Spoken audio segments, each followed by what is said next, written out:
ಕಾರ್ಯಕ್ರಮದಲ್ಲಿ ಭಾಗವಹಿಸಿದಂತ ಉಪಮುಖ್ಯಮಂತ್ರಿಗಳಿಗೆ ಮತ್ತೆ ಹಾಲಿ ಶಾಸಕರು ಮಾಜಿ ಸಚಿವರಿಗೂ ಕೂಡ ನಮ್ಮ ಸಮಾಜದ ಬಗ್ಗೆ, ನಮ್ಮ ಸಮಾಜದಲ್ಲಿ ಇರ್ತಕ್ಕಂಥ ಸಮಸ್ಯೆಗಳ ಬಗ್ಗೆ ಮತ್ತೆ ನಮ್ಮ ಸಮಾಜಕ್ಕೆ ಬೇಕಾಗಿರುವಂಥ ಬೇಡಿಕೆಗಳ ಬಗ್ಗೆ ಅವರಲ್ಲಿ ನಾನು ಎಲ್ಲವನ್ನೂ ಹೇಳಿ ಒಂದು ಮನವಿ ಪತ್ರವನ್ನು ಕೊಟ್ಟಿದ್ದೇನೆ. ಎಲ್ರಿಗೂ ಸಿಗುವಂತ ಸಾಮಾಜಿಕ ನ್ಯಾಯ ಸಮಾಜಕ್ಕೆ ಸಿಗಬೇಕು.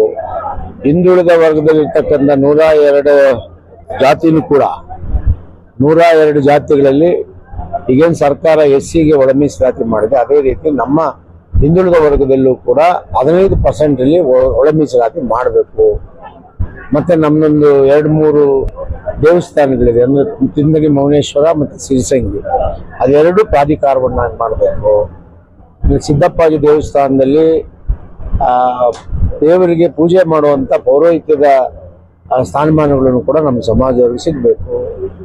ಜೊತೆಗೆ ಏನು ನಮ್ಮಲ್ಲಿ ಒಂದು ಸಣ್ಣ ಮನಸ್ತಾಪಗಳಿದೆ ನಮ್ಮ ಸಮಾಜದ 5 ಕಸುಬುಗಳ ಮಧ್ಯೆ, ಅದನ್ನು ಹೋಗಲಾಡಿಸೋದಕ್ಕೋಸ್ಕರನೇ ವಧುವರರ ಸಮಾವೇಶವನ್ನು ಮಾಡಿ ಅವರೆಲ್ಲ ಸಂಬಂಧಗಳ ಮೂಲಕ ಗಟ್ಟಿಯಾಗಬೇಕು ಅಂತ ಈ ಒಂದು ಕಾರ್ಯಕ್ರಮ ಮಾಡಿದ್ದೀವಿ. ರಾಜ್ಯಾದ್ಯಂತ ಎಲ್ಲ ಬಂದಿದ್ದಾರೆ. ಸುಮಾರು ಒಂದು 300-400 ಜನ ಹೆಣ್ಣು ಗಂಡುಗಳು ಮಾತಾಡಿದ್ದಾರೆ. ಸುಮಾರು ಒಂದು 3000 ಜನ ಒಟ್ಟಿಗೆ ಸೇರಿದ್ದಾರೆ. ಅಂದ್ರೆ ಒಂದು ಗಂಡು ಮತ್ತೆ ಒಂದು ಹೆಣ್ಣು ಜೊತೆಯಲ್ಲಿ 3 ಜನ ತರ. ಮುಂದಿನ ದಿನಗಳಲ್ಲಿ ಅವರು 100ಕ್ಕೆ 100 ಭಾಗ ಇಲ್ಲಿ ನೋಡಿ ಮಾತಾಡಿರೋರೆಲ್ಲ ಮದುವೆ ಆಗ್ತಾರೆ. ಇದೇ ಇಂಥ ಯೋಜನೆಗಳನ್ನ ಸಮಾಜದಲ್ಲಿ ಮಾಡಬೇಕು ಅನ್ನುವಂಥ ನಿರ್ಧಾರ ತಗೊಂಡು ವರ್ಷಕ್ಕೆ 2 ಬಾರಿ ಈ ತರ ಕಾರ್ಯಕ್ರಮಗಳನ್ನ ರಾಜ್ಯ ಮಟ್ಟದಲ್ಲಿ ಮಾಡ್ತೇವೆ. ಅದನ್ನ ಇಟ್ಕೊಂಡು ಇವಾಗ ನಿಮ್ಗೆಲ್ಲ ಗೊತ್ತಿರೋದೆ ಇನ್ನೇನಿದೆ ಎಲ್ಲ ಹೇಳಿದೆ. 3 ದಿನ ಕಾರ್ಯಕ್ರಮದಲ್ಲಿ 400 ಕೋಟಿ ಗೊತ್ತಾಗೋದಿಲ್ಲ. ಯಾಕಂದ್ರೆ ಈಗ ಪ್ರಿಲಿಮಿನರಿ ಇದು. ಈಗ ಜಾತಕ ನೋಡಿದ್ದಾರೆ, ಹೊಂದಾಣಿಕೆ ಆಗಿದೆ, ಹೋಗಿ ಮಾತಾಡ್ಕೊಂಡ್ಬಿಟ್ಟವ್ರೆ. ಈಗ ಹೊರಗಡೆ ಹೋದ್ಮೇಲೆ ಅವ್ರವ್ರ ಮನೆಗಳಿಗೆ ಇವ್ರು ಹೋಗೋದು, ಇವ್ರು ಅವ್ರ ಮನೆಗೆ ಬರೋದು, ಅವರು ಇವ್ರದ್ದು ಏನೆಲ್ಲ ಇರ್ತಾವಲ್ಲ ವಿಚಾರಗಳೆಲ್ಲ ಮಾತಾಡಿ ಅವ್ರವ್ರ ತೀರ್ಮಾನ ತಗೋತಾರೆ. ಆಮೇಲೆ ಇದು ಮದುವೆಗೆ ಮತ್ತೆ ನಾವು ಯಾವುದೇ ರೀತಿ ಒತ್ತಡಗಳನ್ನ ಒಬ್ಬರಿಂದ ಇನ್ನೊಬ್ಬರಿಗೆ ಹಾಕೋದಿಲ್ಲ. ಅವರ ಮನೆ ಮಕ್ಕಳು ವಿಚಾರದಲ್ಲಿ ಅವರೇ ಸ್ವತಂತ್ರರು. ನಾವೇನಿದ್ರು 5 ಕಸುಬುಗಳನ್ನು ಮಾಡೋರಿಗೆ ಒಂದು ವೇದಿಕೆ ಮಾಡಿಕೊಡೋದು ನಮ್ಮ ಸಮಾಜದ ವತಿಯಿಂದ ಅಂತ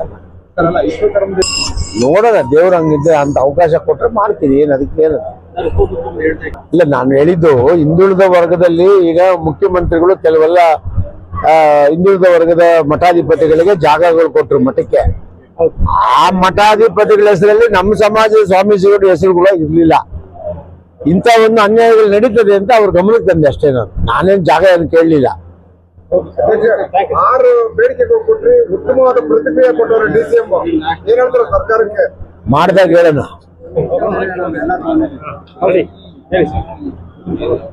ಇವತ್ತಿನ ಕಾರ್ಯಕ್ರಮ ಮುಕ್ತಾಯ ಆಗಿದೆ. ಈ 3 ದಿನ ಕಾರ್ಯಕ್ರಮಕ್ಕೆ 100 ದಿನ ಪ್ರಿಪರೇಷನ್ ಆಗಿದೆ. ಅದು ಯಾರಿಗೂ ಗೊತ್ತಿಲ್ಲ. ಇವತ್ತು ಈ ವಿಜೃಂಭಣೆ ಏನಾಗಿದೆ ಅದಕ್ಕೆಲ್ಲ ಏನಾದ್ರು ಕ್ರೆಡಿಟ್ ಸಲ್ಬೇಕು ಅಂತಂದ್ರೆ ನಮ್ಮ ನಂಜುಂಡಿ ಸರ್ಗೆ ಸಲ್ಬೇಕಾಗ್ತದೆ. ನಮ್ಮ ಒಂದು ಆಸೆ ಏನಿತ್ತಂದ್ರೆ ನಮ್ಮ ಸಮಾಜಕ್ಕೆ ಮುಖ್ಯಮಂತ್ರಿಗಳು ಬರಬೇಕು, ಉಪಮುಖ್ಯಮಂತ್ರಿಗಳು ಬರಬೇಕು. ಆ ಥರದ್ದು ಭಾಳ ಆಸೆ ಪಟ್ಟು ನಾವು ರಾಜಕಾರಣಿಗಳಾಗಿದ್ದು ಕಾರ್ಯಕ್ರಮಗಳಿಗೆ ಕರೆದು 2-3 ಕಾರ್ಯಕ್ರಮಕ್ಕೆ ಬಂದಿರಲಿಲ್ಲ. ಭಾಳ ಮನ್ಸಿಗೆ ನೋವಿತ್ತು. ಮುಂದಿನ ದಿನಗಳಲ್ಲಿ ಹೆಂಗೆ ಈ ಥರ ಆದರೆ ಅಂತೇಳಿ ಭಾಳ ಯೋಚನೆ ಇತ್ತು. ನಮ್ಮ ಈ ಸಮಾಜದ ಆ ಮೇರು ಮಟ್ಟದ ಕಾರ್ಯಕ್ರಮಗಳು ಯಾರಾದರೂ ಮಾಡೋಂಥ ವ್ಯಕ್ತಿ ಯಾರಾದರೂ ಇವತ್ತಿದ್ದಾರೆ ಅಂತ ಹೇಳಿದ್ರೆ ಅದು ನಮ್ಮ ನಂಜುಂಡಿ ಸರ್ ಅಂತಲೇ ನಾವು ಹೇಳ್ಬೇಕಾಗತ್ತಂದ್ರೆ ಅವರು ನಮ್ಮ ಸಮಾಜಕ್ಕೆ ವ್ಯಕ್ತಿ ಅಲ್ಲ, ಅವರು ಶಕ್ತಿ. ಯಾಕೆಂತಂದ್ರೆ ಈ ಥರದ್ದು ಒಂದು ಕಾರ್ಯಕ್ರಮ ಮಾಡಬೇಕಂದ್ರೆ ಗುಂಡಿಗೆ ಬೇಕಾಗುತ್ತೆ. 3 ದಿನಗಳು ಪ್ರತಿ ದಿವಸ 2000 ಜನಕ್ಕೆ ಊಟ, 3 ದಿನಕ್ಕೆ 6000 ಜನ ಊಟ ಆಯಿತು.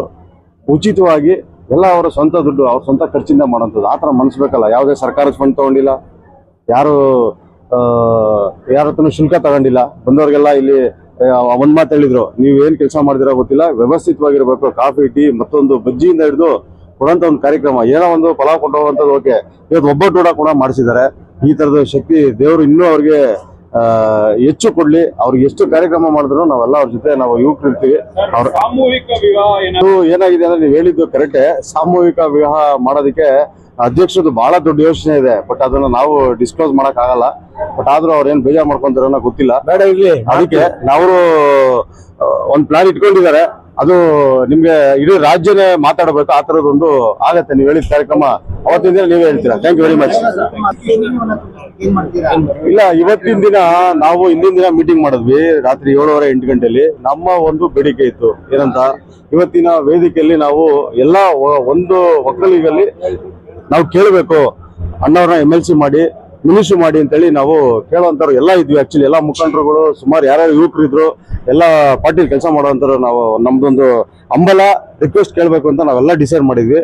ನಮ್ಮ ನಂಜುಂಡಿ ಸರ್ ಒಂದೇ ಮಾತು ಹೇಳಿದ್ರು, ನೀವು ಯಾವುದೇ ರೀತಿ ಅವ್ರು ಬರ್ತಾ ಇರೋದು ನಮ್ಮ ಸಮಾಜದ ಒಂದು ವಿವಾಹ ಕಾರ್ಯಕ್ರಮಕ್ಕೆ, ದಯಮಾಡಿ ಆ ಥರದ್ದು ಯಾವುದು ನೀವು ಬೇಡಿಕೆಗಳಿರ್ಬೇಡಿ, ನನಗೆ ಮುಜುಗರ ಆಗತ್ತೆ, ದಯಮಾಡಿ ಅದು ಕೇಳೋ ವೇದಿಕೆ ಬೇರೆ, ದಯಮಾಡಿ ಇಂಥದ್ರಲ್ಲಿ ಕೇಳಿ ನಮಗೂ ಮುಜುಗರ ಮಾಡಬೇಡಿ ಅಂತ ಹೇಳಿದ್ದಾರೆ. ಮುಂದಿನ ದಿನದಲ್ಲಿ 100% ಅವ್ರಿಗೆ MLCನೂ ಆಗ್ತಾರೆ, ಮಿನಿಸ್ಟ್ರು ಆಗ್ತಾರೆ. ಅವರು ಯಾವುದೇ ರೀತಿ ಹೋರಾಟಗಳಿಗೆ ಕರೆದ್ರೆ ನಾವು 100 ಅಲ್ಲ 1000 ಅಲ್ಲ ಲಕ್ಷ ಜನ ಬರುವಂತ ಅವರ ಬೆಂಬಲಿಗರಿದ್ದಾರೆ. ನಾವೆಲ್ಲ ಯೂಸ್ ಅವ್ರ ಹಿಂದೆ ಇರ್ತೀವಿ. ಮುಂದಿನ ದಿನಗಳಲ್ಲಿ ಸರ್ಕಾರ 100% ನಾವು ಮಿನಿಸ್ಟ್ರಿ ಮಾಡೋದ್ರಿಂದ ನಮ್ಗೆ ಆಸೆ ಇದೆ.